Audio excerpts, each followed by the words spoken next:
Bird bath.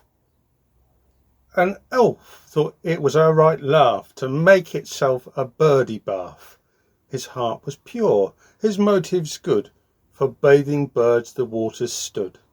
To keep them clean and also cool, he put some ice into the pool, on which he thought that they could perch, although the cubes might make them lurch.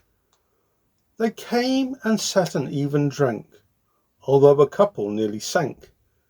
And with the chill they thought unfair, an ice cube makes a poor bird's chair.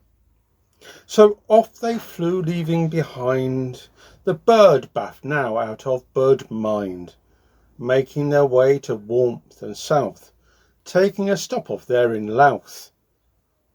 The moral of the story is this: water is better for the fish, and though the birds may come a landing, they know of the Titanic's stranding, and will not make the same mistakes of getting cold and all the aches.